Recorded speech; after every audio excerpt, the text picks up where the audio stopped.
우리 계속해서 예배에 대한 주제로 하나님의 말씀을 살펴보고 있습니다. 성경은 예배에 대해서 참 많이 가르쳐 줍니다. 예배에 대한 책이라고 해도 틀린 말이 아닐 것 같아요. 예배에 대해서 흥미있는 내용 중에 창세기 8장 이런 말씀이 있습니다. 노아가 여호와를 위하여 단을 쌓고, 노아 홍수가 끝난 다음에 이제 구원받은 그 은혜에 감사해서 하나님 앞에 예배한 장면입니다. 단을 쌓고 모든 정결한 짐승 중에서와 모든 정결한 새 중에서 취하여 번제로 단에 드렸더니, 그 다음 여호와께서 그 향기를 흠향하시고, 번제로 정결한 짐승과 새 중에서 번제로 하나님 앞에 예배를 드릴 때 하나님께서 그 향기를 흠향하셨대요. 좋은데 이렇게. 하나님은 영이시기 때문에 지금 틀림없이 이 짐승이 태워지는 그 고기 냄새를 흠향하셨단 말은 아니에요. 이건 뭘 얘기하냐면 하나님 앞에 드리는 예배가, 노아가 하나님 앞에 드리는 그 예배가 하나님께 향기였다, 그런 뜻이에요. 뭘 배우죠? 예배는 하나님을 만족시키고 하나님을 기쁘시게 하는 향기라는 거예요. 우리가 예배하면 하나님이, 그 말은 하나님이 코를 막으시는 악취도 있다는 뜻이에요. 어떤 예배는 하나님께서 너무 흡족해 하시는, 마치 아벨과 같은 예배가 있겠죠. 오늘 노아와 같은 예배. 그러나 가인이 드렸던 예배는 하나님이 고개를 돌리시는 악취 같은 그런 예배도 있다는 걸 전제하는 거예요. 어쨌든 예배는 하나님을 만족시키고 하나님을 기쁘시게 하는 향기다, 그런 것을 보여줘요. 근데 이것과 관련해서 참 재밌는 내용이 또 출애굽기에 나옵니다. 거기 보면 성막에 있어야 될 것들에 대해서 말씀하시는 가운데 예배에 대해서 가르쳐 주거든요. 우리가 어떻게 하나님을 섬기며 예배할 것인가. 근데 그 중에 30장 34절, 여호와께서 모세에게 이르시되 너는 소합향과 나감향과 풍자향의 향품을 취하고 그 향품을 유향에 섞되 각기 동일한 중수로 하고 그것으로 향을 만들되 향 만드는 법대로 만들고 그것에 소금을 쳐서 성결하게 하고 그 향 얼마를 곱게 찧어 내가 너와 만날 회막 안 증거궤 앞에 두라. 이 특별한 향을 만들어서 성막 안에다가만 두라는 거예요. 왜냐하면 그 다음에 이 향은 너희에게 지극히 거룩하니라. 너희에게 지극히 거룩하다. 무슨 뜻일까요? 그 다음 절이에요. 네가 만들 향은 누구를 위한 거라고요? 여호와를 위하여 거룩한 것. 이 거룩하다 말은 구별되었다, 그런 뜻이에요. 여호와를 위하여 구별된 것이니 거룩한 것이니 그 방법대로 너희를 위하여 만들지 말라. 이 향은 오직 누구만을 위해 제작된 거예요? 하나님 그분 한 분만을 위하여 제작된 거예요. 이 향은 성막 안에다만 두고 이건 하나님이 흠향하시기 위해서, 하나님 그분의 만족과 그분의 기쁨을 위하여 만들어진 게 바로 이 향이에요. 절대 사람의 만족이나 사람의 기쁨을 위해 만들어진 게 아니에요. 그래서 그 다음 절 볼래요? 38절, 무릇 맡으려고 이 같은 것을 만드는 자는 그 백성 중에서 끊쳐지리라. 죽는다는 것이에요. 내가 맡기 위해서 이거 특별하네, 좋은데, 이거 괜찮은데. 그래가지고 요즘도 왜 아로마 요법이라고 이렇게 냄새로 이렇게 기분도 전환하고 스트레스도 풀고 살도 빼나요? 너무 역한 냄새가 나면 살이 빠질까? 밥을 안 먹게 되고 막. 그래서 어쨌든 요즘도 그렇게 냄새로 뭐 여러 가지 세라피 하잖아요. 근데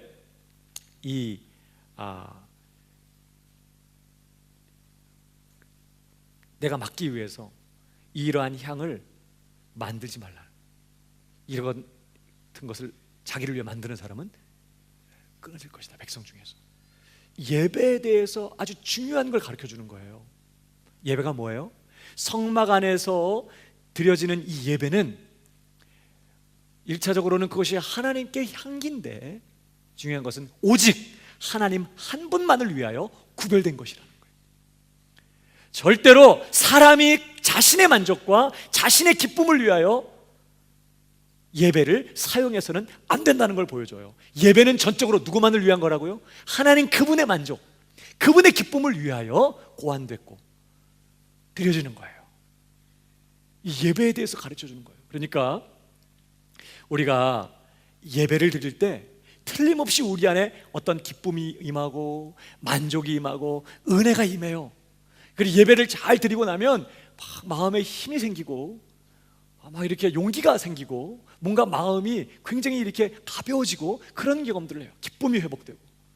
그러나 여러분, 어디까지나 이러한 기쁨이나 예배를 통해 임하는 이런 만족은 우리 예배를 기쁘게 받으신 하나님께로부터 우리에게 주어지는 은혜의 선물인 거지, 예배 자체가 우리에게 기쁨을 주는 게 아니라는 거예요.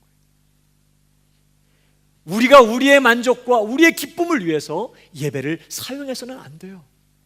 예배는 전적으로 하나님 그분의 기쁨을 위해, 그분의 만족을 위해 드려져야 되는 것을 우리에게 가르쳐 주시는 것이죠.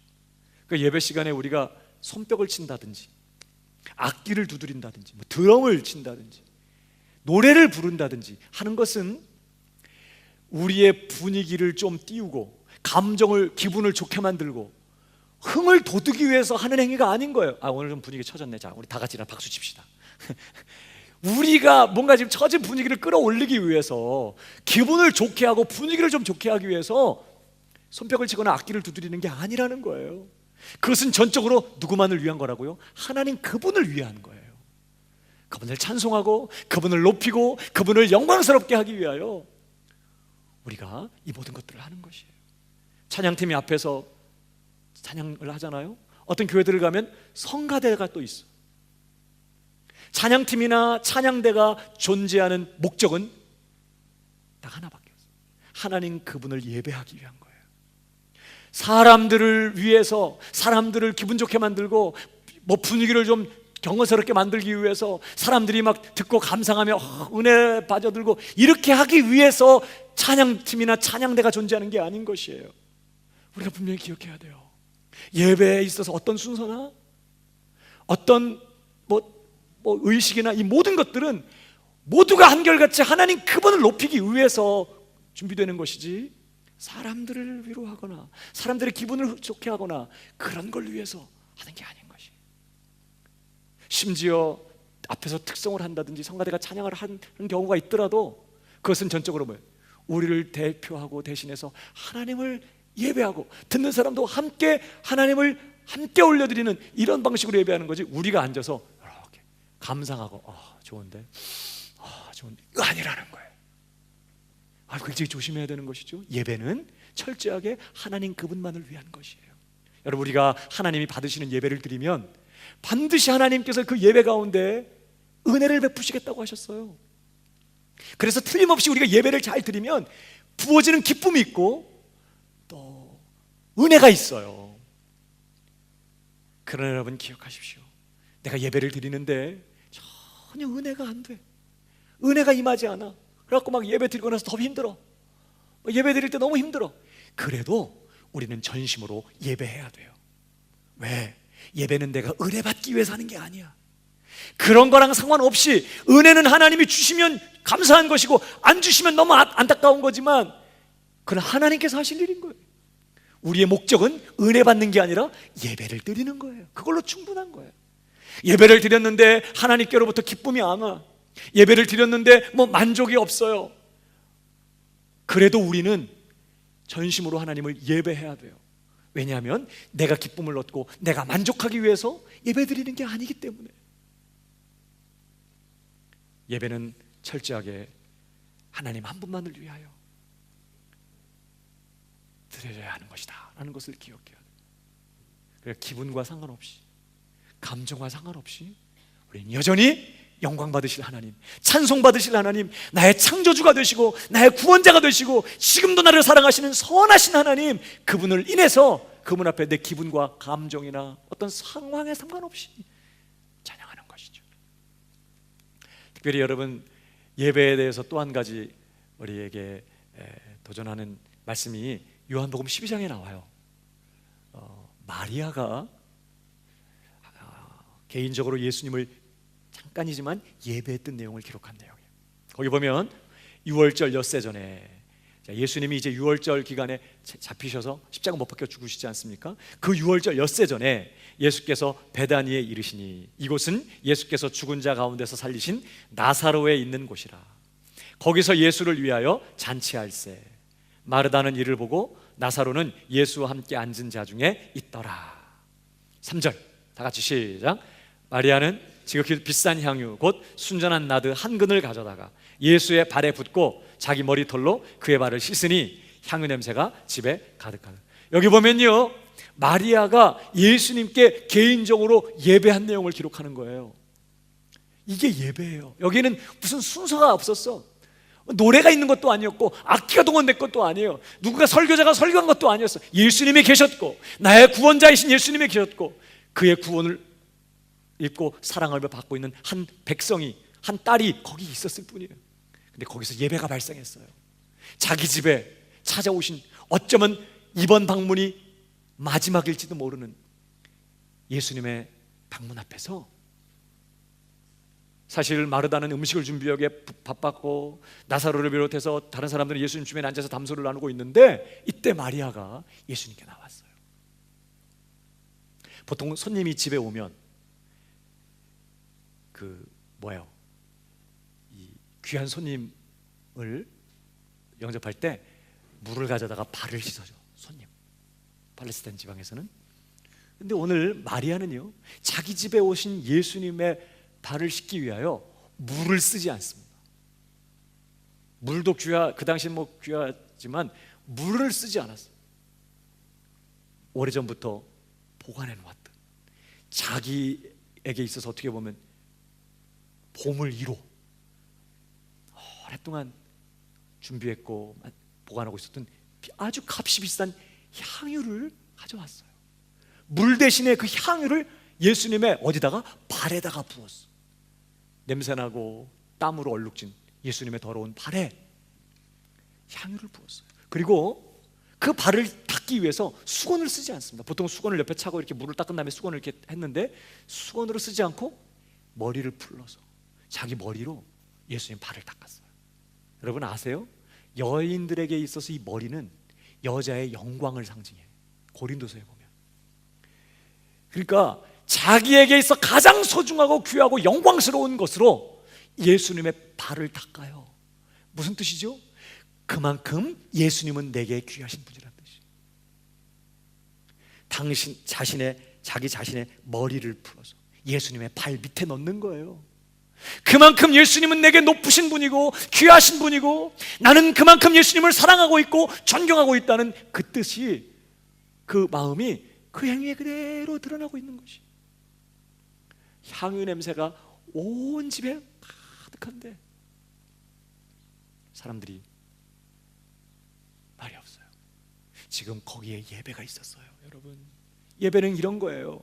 그냥 예배를 시작하면 찬양팀이 찬양을 하고 우리가 순서에 맞춰서 앉았다 일어났다 말씀을 듣고 또 헌금하고 어떤 순서를 이렇게, 이게 예배가 아니에요. 예배는 주님 앞에 무릎을 꿇고 내 머리를 풀어서 그분의 발을 닦으며 그가 내게 어떻게 위대하시고 영화로우시며 높으시고 귀하신 분이신지를 드러내고 표현하는 것이.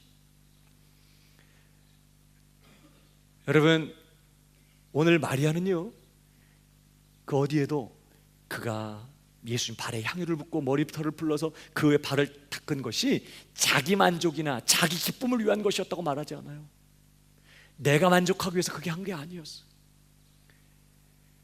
만약에 그런 생각으로 했다면 이것만큼 치욕스러운 게 없어. 자기 머리를 풀러서 발을 닦다니, 그 사람 발 밑에 내려가는 행위인데 그렇게 값비싼 향유를 다른 데도 아니고 발에다가 쏟아붓다니, 자기 만족을 위하게 한 게 아니랐다는 거예요. 더군다나 있잖아요, 주변의 사람들에게 분위기를 좋게 만들기 위해서 이걸 한 것도 아니었어요. 사실 본문을 보면 사람들, 주변에 있던 사람들이요, 이런 마리아의 이런 행위 때문에 막 손뼉을 쳐준다더니 대단하네, 어떻게 그렇게 할 수 있어, 정말 대단하네 이렇게 하면서 인정해주고 손뼉 쳐주고 칭찬해주지 않았어요. 오히려 주변의 사람들이 다 당황했어.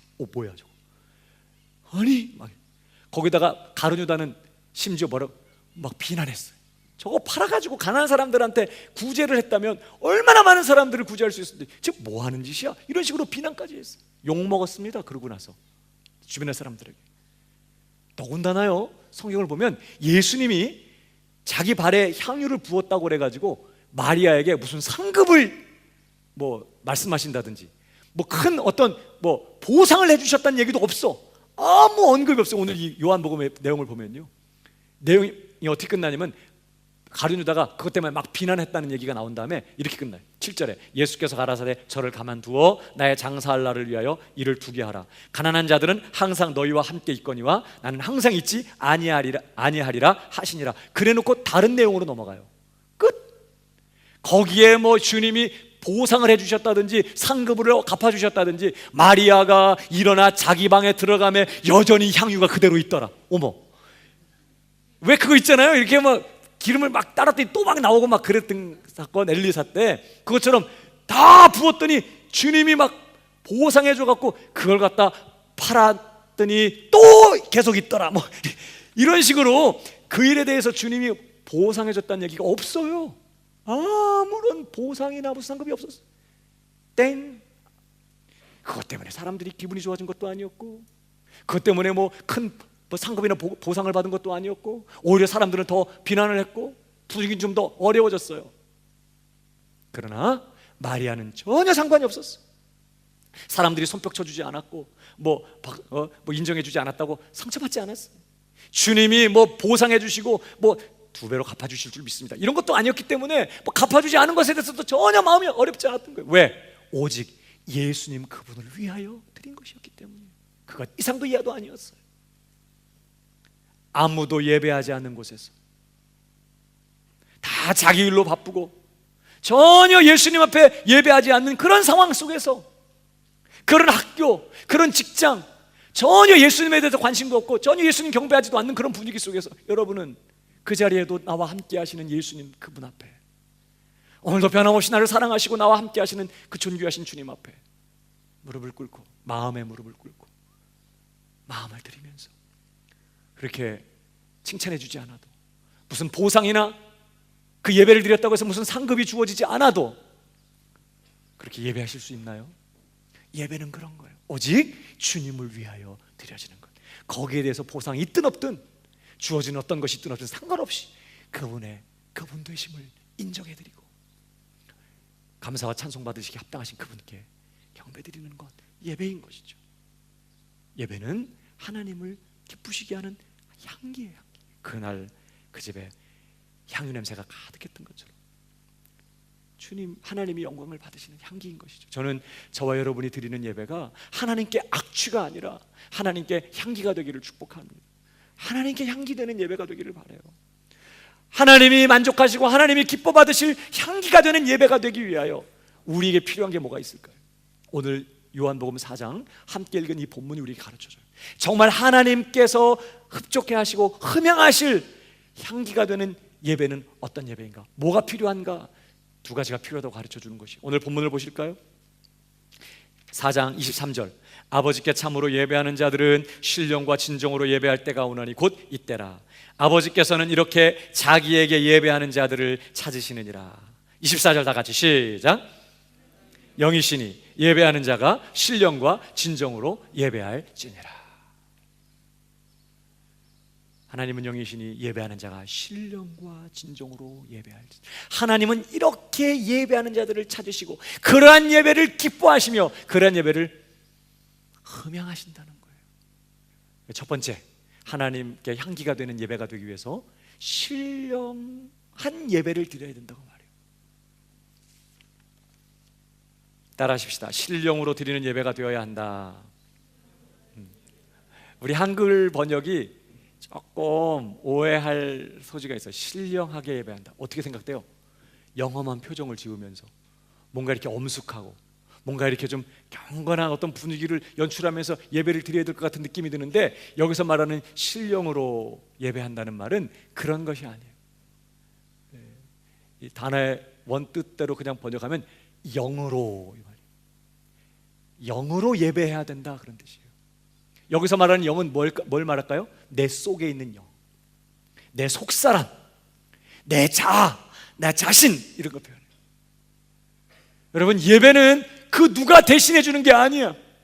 내가 하나님 앞에 예배해야 될 것을 그 누가 대신할 수 있는 게 아니에요. 그건 내가 해야 돼. 내 영이 예배해야 되는 것이에요. 단순히 몸만 예배하는 자리에 와 있다고 예배가 아니라 내 속사람이, 내 속에 있는 내 심령이, 내 중심이 하나님 앞에 드려지고 하나님 앞에 반응하고 내 영이 하나님 앞에 나아가야 되는 것이에요. 그러니까 하나님은 이렇게 중심을 드리고 내 영으로 하나님을 예배하는 이런 예배를 찾으시고 그러한 예배를 기뻐하신다, 그런 뜻이에요. 로마서를 보면 바울이 1장 9절에 이런 고백을 합니다. 내가 그의 아들의 복음 안에서 내 심령으로 섬기는 하나님이 나의 증인이 되시거니와, 그런 말이 있어요. 여기 섬긴다는 단어가 예배한다는 단어와 같은 단어거든요. 그러니까 바울이 하나님을 섬기고 하나님을 예배했는데 뭘로 하나님을 섬기고 예배했다고요? 내 심령으로 하나님을 섬겼다. 어떤 겉모양과 외적인 어떤 형식으로가 아니라 나의 중심을 다해서 진정한 마음을 정말 쏟아서 마음과 뜻과 정성을 다하여 내 존재의 중심으로부터 하나님을 섬기고 예배했다, 이런 뜻이에요. 하나님은 그렇게 섬겨야 돼, 우리의 심령으로. 시편 103편 찬양하자고 권면하는, 자기 자신을 격려하는 대목에서도 이렇게 고백해요. 한번 읽어보십시다. 시작. 내 영혼아 여호와를 송축하라. 내 속에 있는 것들아 다 그 성호를 송축하라. 지금 이 시간 이 자리에서 영광 받고 찬송 받으실 하나님을 송축하고 찬양하고 경배드려야 될 사람은 누구라고요? 내 영혼이야. 나 다른 누구 아니에요. 야 찬양해, 그게 아니에요. 내 영혼아, 지금 나 자신을 스스로 격려하면서 지금이야말로 찬양해야 될 때야, 예배해야 될 때야. 내 영혼아 여호와를 송축하며 내 속에 있는 모든 것들아 다 일어나 하나님을 찬양할지어다. 지금 그렇게 스스로를 격려하는데 무엇이 하나님을 찬양해야 된다고요? 내 영이, 내 속, 사람이, 내 중심이 하나님을 찬양해야 돼. 시편 51편을 보십시오. 16절에 보면요, 다윗이 큰 죄를 범했다가 그 죄 때문에 하나님과의 관계가 깨어졌어요. 회개하면서 기도하면서 드디어 그가 깨닫고 고백하는 내용이 기록되어 있습니다. 뭐라고 그래요? 주는 제사를 즐겨 아니하시나니 그렇지 않으면 내가 드렸을 것이라. 주는 번제를 기뻐 아니하시나이다. 17절 다 같이 시작. 하나님의 구하시는 제사는 상한 심령이라. 하나님이여 상하고 통회하는 마음을 주께서 멸시치 아니하시리이다. 하나님과의 관계가 깨어져 있습니다. 하나님과의 친밀함을 잃어버렸습니다. 하나님으로부터 오는 기쁨도 만족도 사라져버렸습니다. 지금 하나님과 내가 범한 죄 때문에 하나님과의 관계가 깨어진 상태예요. 그런 깨어진 관계를 회복하기 위하여 하나님은 나에게 소나 양을 요구하는 게 아니라는 거예요. 지금 하나님이 내게 요구하는 것은 소 잡고 양 잡는 그런 외적인 제사가 아니라는 거예요. 하나님이 나에게 원하는 건, 야, 너 그렇게 죄 짓고 소 바쳐, 양 바쳐, 이게 아니라는 거예요. 하나님은 지금 뭘 원해요? 내 마음, 내 심령. 어떤 심령? 깨어진, 상하고 통회하는 마음.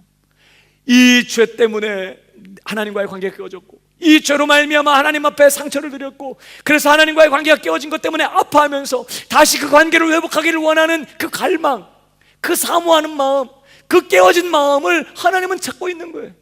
만약에 그 마음이 싹 빠져버린 채 수많은 양들을 잡아가지고 피를 흘려서 예배를 드리고 소를 드리고 아무 의미가 없는 것이. 그러니까 하나님은 우리가 어떤 복장을 하고 뭐 어떤 장소에서 뭐 얼마만큼의 헌금을 드리고 이런 것이 이전에 우리의 마음이 어디에 있는지를 굉장히 중요하게 여기시는 거예요. 몸은 여기 와 있는데 우리의 마음은 엉뚱한 데에 달려갈 수 있거든요. 그래서 잠언 23장 26절을 보세요. 다 같이 읽어볼까요? 시작. 내 아들아 네 마음을 내게 주며 네 마음을 내게 주어라. 하나님이 원하는 거예요. 유대인들이 드린 예배의 문제는 이 부분에 있었어요. 이 신령으로 드리는 요소가 결여되어 있었습니다. 빠져 있었어요. 그들은 하나님이 지정하신 장소에서 하나님이 정하신 순서에 따라 정하신 형식과 의식을 맞추어서 그렇게 극진하게 성대하게 화려하게 예배를 드렸지만, 여러분, 그들의 문제는 이것이었습니다. 예수님께서 그들을 향해 뭐라고 말씀하세요? 보세요. 마태복음 15장 7절.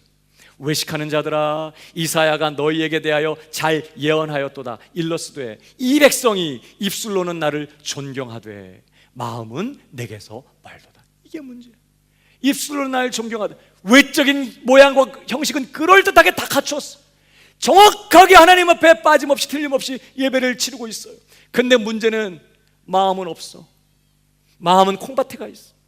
마음은 저 세상으로 달려가고 있어.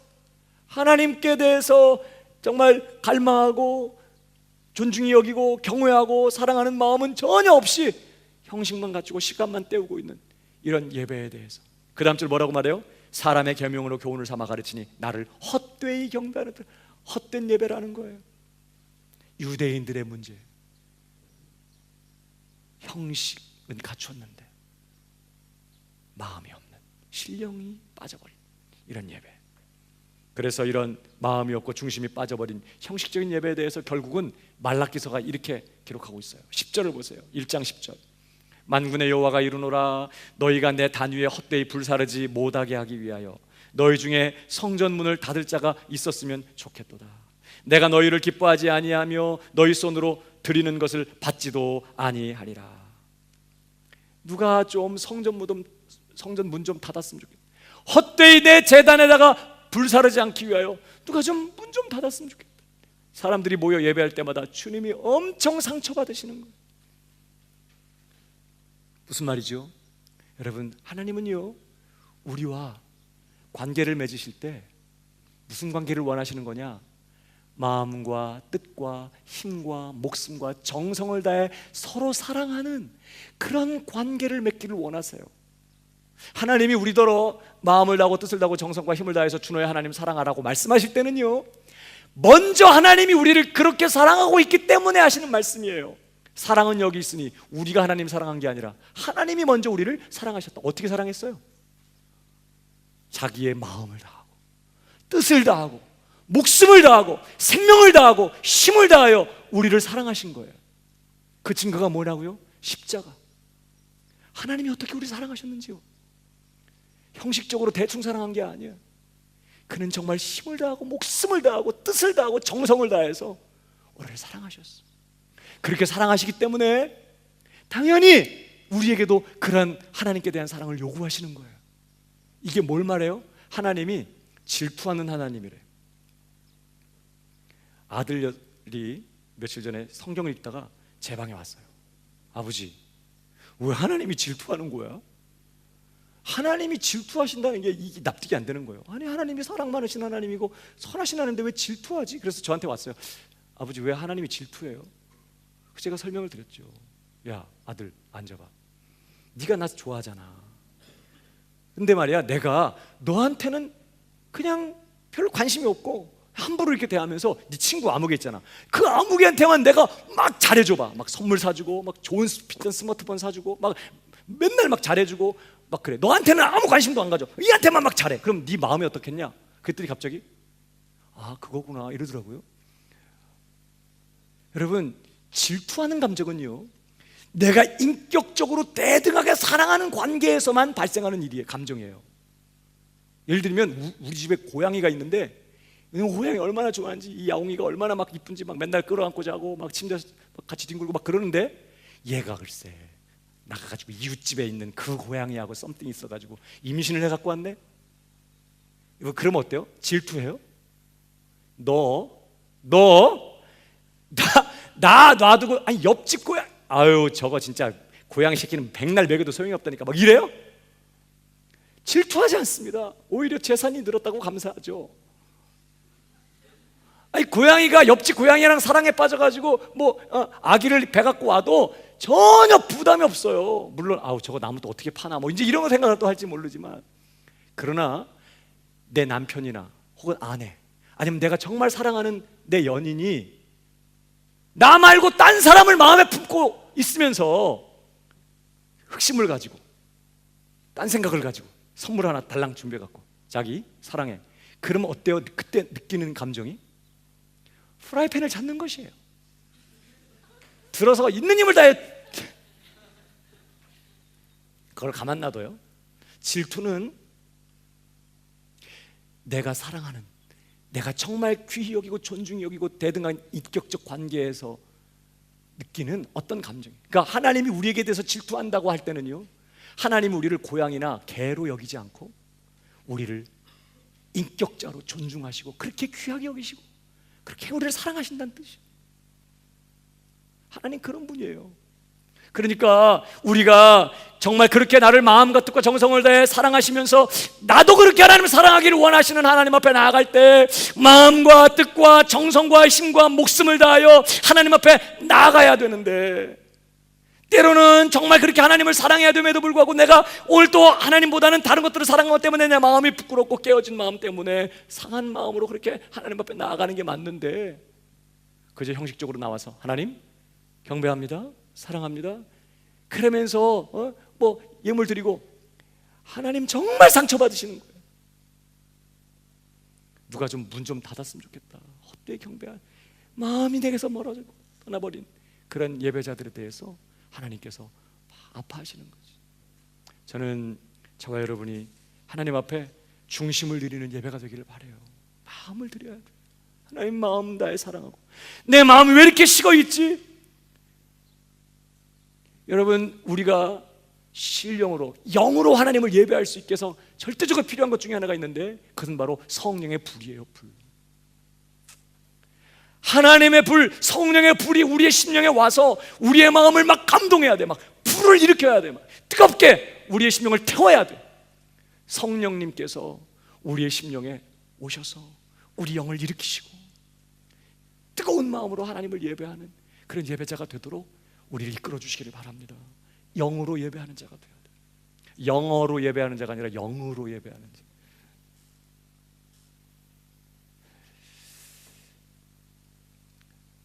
두 번째로, 하나님께 향기로운 제사가 되기 위하여 우리에게 필요한 게 또 하나가 있어요. 그것은 바로 진정으로 드리는 예배가 되어야 한다는 거예요. 한번 따라 하십시다. 진정으로 드리는 예배가 되어야 한다. 여기 진정이라는 단어는 아까 신령으로 할 때 거기에 의미에 더 가까운 번역이에요. 조금 어울리지가 않아 원래는. 그러니까 아까 신령으로 할 때 그 영으로 할 때 정말 진심을 다하고 중심을 바치고 진정한 마음으로 하나님 예배한다. 이게 영으로 드리는 예배의 의미고, 여기서 진정으로 할 때는 진리로라고 번역해야 더 맞아요. 그러니까 하나님 영이시니 영과 진리로 예배할지라. 진리로 예배해야 돼. 진리로 예배하는 게 뭘까요? 뭐가 진리로 예배하는 거죠? 소극적으로 표현하면 이 진리로 예배해야 된단 말은, 예배를 드릴 때는 우리가 상상해서 우리가 생각해내서 우리 방법으로 예배해서는 안 된다는 걸 말하는 거예요. 더 나아가서 하나님께서 보여주시고 하나님께서 가르쳐주신 그 진리를 기초로 해서 그 진리를 가지고 예배해야 된다, 이제 그런 뜻인데, 진리가 뭐죠? 뭐가 진리일까요? 우선 요한복음 17장 17절을 보십시오. 같이 읽어봅니다. 시작. 아버지의 말씀은 진리입니다. 하나님의 말씀이 진리예요. 하나님이 우리에게 말씀을 주셨어. 이 특별 계시, 이 말씀을 주신 가장 궁극적인 목적이 뭘까요? 왜 하나님이 우리에게 말씀을 주셨어요? 원래는 인간들이 타락하기 전에는요, 하나님이 만들어 놓으신 이 창조 세계를 보면서 하나님의 존재와 하나님의 신성, 능력, 하나님의 지혜를 알도록 되어 있었어. 그러니까 왜 예술 작품을 이렇게 감상하면 그 작가의 예술적인 어떤 그런 감성이라든지 철학이나 사고방식들을 알 수 있잖아요. 마찬가지로 하나님이 만들어 놓으신 이 작품을 보면서 하나님은 정말 너무 놀라워, 하나님 정말 위대하셔, 하나님 정말 지혜로우셔, 하나님 정말 능력이 많으신 분이야, 하나님 정말 위대해, 이렇게 하나님이 어떤 분이신지를 정확하게 간파할 수 있도록 하나님은 이 모든 자연에 당신의 신성과 능력을 이렇게 담아 놓으신 거예요. 근데 문제는 인간들의 눈이 타락함으로 말미암아 어두워져 버렸어. 하나님이 만들어 놓으신 이 대자연을 바라보면서 전혀 하나님을 생각하지 못해. 왜? 지나가면서 있잖아요. 그 한국에서 제가 아이가 어릴 때 가끔 보면 이렇게 노점에 그 태압을 감아놓거나 아니면 이렇게 배터리를 넣고 단추를 이렇게 스위치를 켜면 진짜 개같이 장난감인데 개같이 막 그다음에 이렇게 엣지에 딱 걸리면 또 안 가. 방향을 바꿔. 또 딱 그래서 왈왈 짖고 다시 또 이렇게. 그래서 보면 야 저거 하나 우리 아이 사다 주면 좋겠다. 저거 참 잘 만들었네. 진짜 같은 애. 이런 생각이 들어요. 근데 정말 살아있는 개, 피가 흐르고 막 걷어차면 막 꽉 짖고 막 그런 살아있는 개가 지나가지만 진짜 하나님은 정말 신기하다. 어떻게 저렇게 잘 만드셨을까? 이렇게 안 돌아가고 맛있겠네. 뭐 이렇게 생각한다든지 뒤집게 뭐 이 정도만 생각. 그러니까 사람의 눈이 타락함으로 어두워진 바람에 아무리 하나님이 만들어 오신 이 자연을 보면서도 하나님의 신성과 능력을 알아보지 못하고, 그러니까 당연히 하나님 앞에 영광도 안 돌리고 감사하지도 않고 진리를 거짓 것으로 바꾸어서 피조물을 창조주보다 더 경배하고 섬긴다. 이런 로마서의 말씀이 있잖아요. 그러니까 하나님께서 지금 이 모든 만물에 그의 지혜와 능력을 담아 놓으셨지만 인간들이 알아보지 못해. 하나님을 몰라요.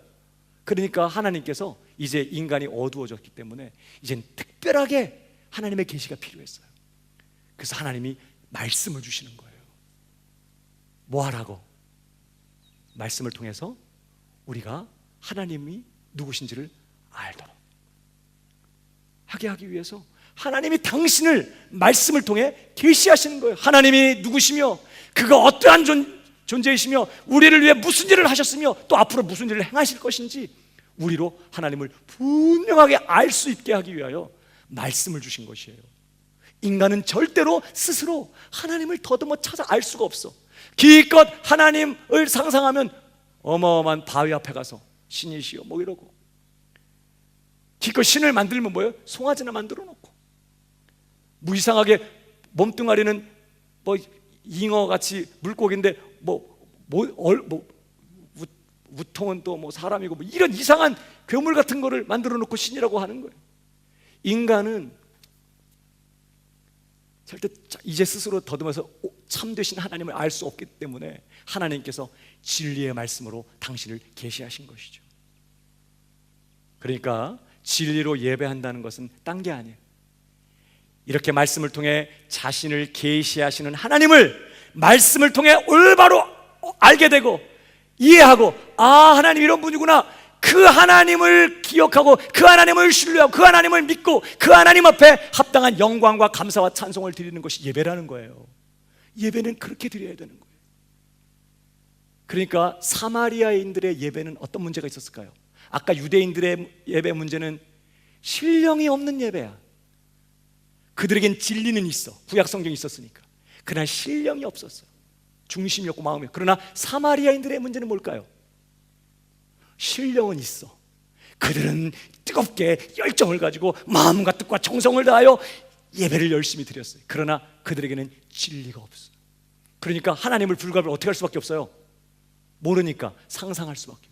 자기들이 생각하고 자기들이 상상해 놓은, 자기들이 하나님 이런 분일 거야 이렇게 이상한 하나님을 상상하고 그 하나님 앞에 예배를 드린 거예요. 그러니까 이 예배도 사실은 우상숭배 그 이상도 이하도 아닌 거예요. 이건 참된 예배가 아니라는 거예요. 신령만 있고 진리가 없는 예배의 대표적인 예가 출애굽기 금송아지 사건인 거예요. 이스라엘 백성들이 지금 모세가 없어졌어요. 자기들을 빨리 가나안 땅으로 인도해 줘야 되는데 모세가 없어. 그래가지고 모세가 지금 시내산에 올라가서 하나님과 대면한 지 오래가 됐는데 내려오질 않아. 죽었나 봐. 이제 그러니까 우리를 그러면 가나안 땅으로 인도할 하나님을 우리가 만들자는 거예요. 그래서 그들이 하나님을 만들었어. 하나님 어떻게 생겼을까? 아이, 이렇게 만들면 되잖아. 그래서 뭘 만들었냐? 금송아지. 왜 금송아지를 만들었을까요? 소를 신으로 섬기는 애굽 땅에서 오랜 세월을 생활하면서 하나님은 송아지 형상일 거야 이렇게 생각한 거예요. 그래도 하나님이니까 금으로 황금으로 만들어야지. 황금 송아지 얼마나 대단해. 뿔도 아마 더 클 거야. 큰 뿔에 막 우람한 근육질에 막 이런 송아지를 딱 만들어 놓고 이가 우리를 가나안 땅으로 인도할 하나님이라 그러면서 막 그 앞에서 춤을 추면서 얼마나 기뻐 뛰면서 신령한 예배를 드리는지 몰라요. 그러나 진리가 없는 예배예요. 하나님이 도무지 누군지를 모르는 상태에서 엉뚱한 것을 만들어 놓고 하나님이라고 섬기고 있으니 우상 숭배죠. 하나님이 가장 싫어하고 혐오하는 그런 예배였다는 거예요. 여러분, 하나님은 영이시기 때문에 그분은 무한하신 분이고 그분은 어떤 형상이나 모양으로 제한되는 순간 결코 그것은 하나님이 더 이상 아니야. 하나님은 무한하시기 때문에 어디에도 제한되거나 어떤 것으로 규정할 수 있는 분이 아니에요. 그러니까 하나님께서 어떻게 해요? 그 무한하신 당신을 우리로 알 수 있게 정확하게 알 수 있게 하기 위하여 성경을 통하여 진리의 말씀으로 당신을 우리에게 계시하신 것이. 그러므로 우리는 예배하기 위하여 뭘 붙잡아야 될까요? 이 진리의 말씀, 성경 말씀을 붙들고 이 성경 말씀을 자세히 연구하고 이 성경 말씀을 공부해서 하나님이 이런 분이구나, 거룩하시며 의로우시며 자비롭고 은혜롭고 노하기를 더디하며 인자와 긍휼이 많으신 하나님, 죄인을 용서하지만 쇠개치 않는 자를 영원히 심판하시는 공의로우신 하나님, 약속을 이루시는 하나님, 그 아들을 보내 우리를 구원하신 그리스도의 아버지 하나님, 유일하신 참 하나님, 삼위일체로 거하시는 거룩하신 하나님, 성경이 우리에게 가르쳐주고 있는 그 하나님을 그대로 믿고 인정하고 이해하고 사랑하고 감사하고 영광 돌리고 경배를 드리고, 그게 진리로 예배한다는 뜻인 거예요. 그러니까 진리로 예배하기 위해서는 무엇보다 줄기차게 하나님의 말씀이 선포돼야 되고 말씀을 붙잡아야 되고 말씀을 통해서 단순한 성경 지식이 아니라 하나님 그가 누구신지를 깊이 이해하고 깨닫는 이런 은혜가 절대적으로 필요해요. 이게 없으면 그 예배는 꽝이에요. 전도서 5장 1절을 보십시오. 너는 하나님의 전에 들어갈 때, 왜 하나님의 전에 들어가요? 예배하려고 들어가는 거지 뭐. 근데 하나님의 전에 예배하러 들어갈 때 보세요. 네 발을 삼갈지어다. 경솔하게 예배하러 뛰어들어가지 말라는 거예요. 가까이 하여 말씀을 듣는 것이 우매자의 제사 드리는 것보다 나으니. 우매자의 제사가 뭐예요?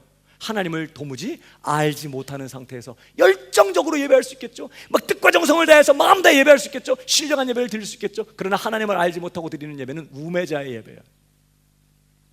그런 사람은 저희는 악을 행하면서도 깨닫지 못합니다. 그게 얼마나 큰 죄악인지 경고하는 거예요. 그러니까 예배를 드리러 전에 들어갈 때 먼저 가까이 하여 말씀을 들으라는 거예요. 말씀을 통해서 하나님이 누구신지를 깊이 이해해야 돼. 하나님이 이런 분이구나 확인해야 돼. 그리고 바로 그 하나님께 경배를 드리고 예배를 드려야 된다는 거예요. 그러니까 우리의 가장 우선적으로 필요한 게 뭘까요? 호세아 6장 3절이 다 같이 읽어봅니다. 시작. 그러므로 우리가 여호와를 알자. 힘써 여호와를 알자. 6절 제가 읽어요. 나는 인애를 원하고 제사를 원치 아니하며 번제보다 하나님을 아는 것을 원하노라. 하나님이 우리한테 요구하는 건요, 우리가 먼저 하나님을 알라는 거예요. 그래서 이 성경을 주신 거거든요. 그 성경을 부지런히 읽어야 되는 이유는 하나님을 알기 위해서예요. 그래서 올바르게 예배하기 위해서인 거예요. 그러니까 예배 공동체가 되기 위해서 교회 안에서 가장 중요한 사역 중에 하나가 뭐냐? 끊임없이 줄기차게 하나님의 말씀이 선포돼야 돼요. 진리의 말씀이 선포돼서 회중들이 모일 때마다 하나님은 그런 분이구나, 하나님이 원하시는 것은 이거구나, 하나님은 이런 하나님이구나 알고 그 하나님 앞에 더 깊이 경배할 뿐만 아니라 그 예배를 마치고 돌아가면서도 그 말씀을 통해 깨닫게 된 그 하나님을 기억하고 그 하나님을 내 삶의 중심에 모시고 하나님을 그렇게 대접해드리면서 예배자의 삶을 살아가도록 하는 것이 그게 가장 중요한 삶이에요. 교회는 줄기차게 설교하는 거예요. 설교는, 그래서 우리 개신교회 예배에는 설교가 절반 이상을 차지. 우리 교회는 거의 3분의 2인가요? 설교가 굉장히 중요해요. 왜 그래요? 단순히 설교는 사람을 즐겁게 하는 게 아니에요.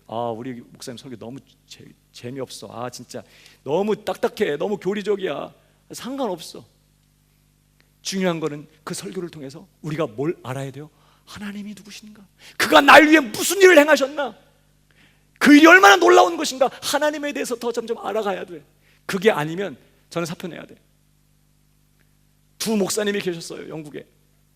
얼마나 두 분이 설교를 잘했는지 아주 소문이 그냥 무성했던 유명한 목사님들이에요. 근데 한 분 목사님은요, 사람들이 그분의 목사님의 설교를 딱 듣고 나오면서 와, 봤어, 오늘 설교 들었어, 진짜 설교 대박이야.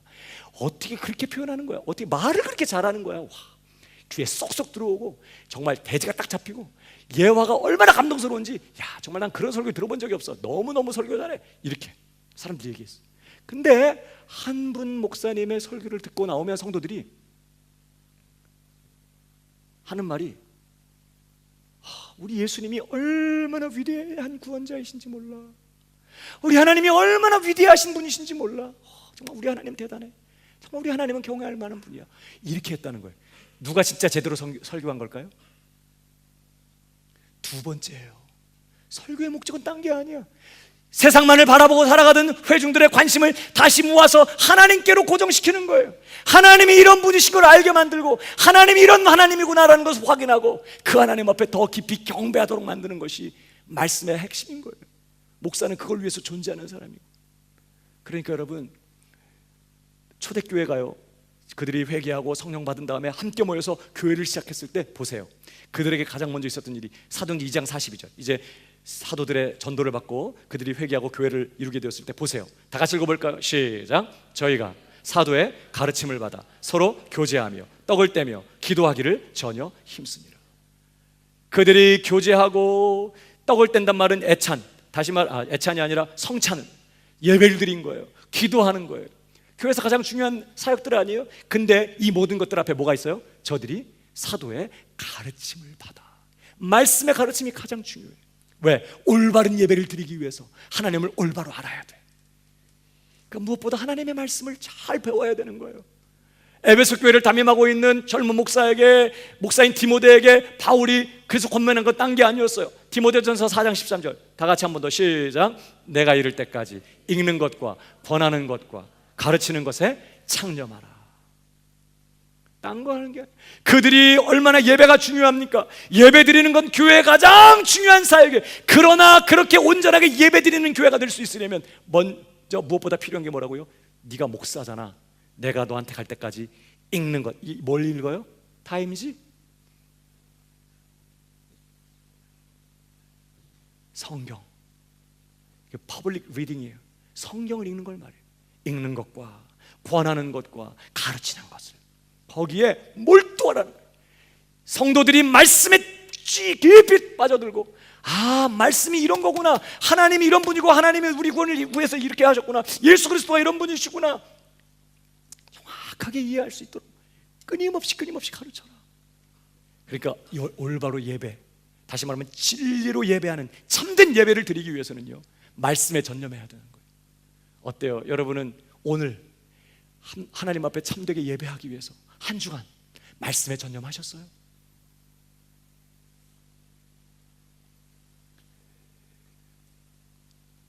우리가 큐티를 한다든지 말씀 묵상 한다든지 성경 읽는다든지, 여러분 그 목적은요, 오늘의 운세를 보는 것처럼 그냥 오늘 나한테 위로가 될 말씀, 나의 기분을 좋게 만들어주는 말씀을 찾는 게 아니야.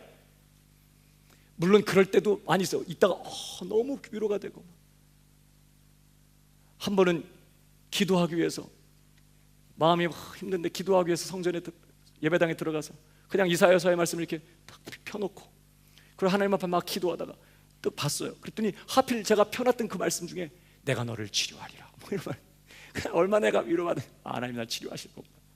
그러고 보니까 내가 하나님 앞에 치유를 구하지 않았는데 막 이러면서, 진짜 하나님이 그렇게 막 저를 다시 일으켜 주시고, 한동안 제가 막 몸이 너무 안 좋아가지고, 요즘도 좀 그러긴 한데 소화가 안 되고 너무 위장이 안 좋아서 계속 수요일 금요일 저녁마다 힘들어가지고 막 난리를 치고 너무 막 낙심이 되고, 근데 하나님께서 널 고치겠대. 내가 너를 치료하겠다. 여러분, 어떤 때는 정말 말씀을 통해 그렇게 위로받고 힘을 얻을 때가 있어요. 다시 기도 제목을 수정하고 하나님 앞에 그것을 구하게 될 때가 있다고요. 그러나 여러분, 성경을 읽는 목적은 그런 게 아닌 거예요. 성경을 읽고 성경을 묵상하는 가장 중요한 이유는 예배하기 위함인 거 아세요? 큐티할 때 왜 큐티해요? 우리 매일 성경 갖고 큐티하잖아요. 매일 성경을 권면하는 이유가 두 가지가 있어요. 첫 번째는 싸다는 거야. 2달에 한 번씩 오기 때문에 한 달에 한 번씩 오는 것보다 싸요. 45불 50불이면 하나 해. 1년 구독. 근데 더 중요한 거는요, 매일 성경이 끊임없이 어떤 본문을 펼치든지 항상 초점을 어디에 둬요? 하나님은 어떤 분이신가? 성부 하나님, 성자 하나님, 성령 하나님은 어떤 분이신가? 끊임없이 그걸 찾도록 도와줘. 두 번째, 내게 주시는 교훈이 뭔가. 그래서 항상 어떤 본문을 보든지 하나님이 누구신지를 찾도록, 묵상하도록 도와줘요. 코멘트도 다 그렇게 돼 있고.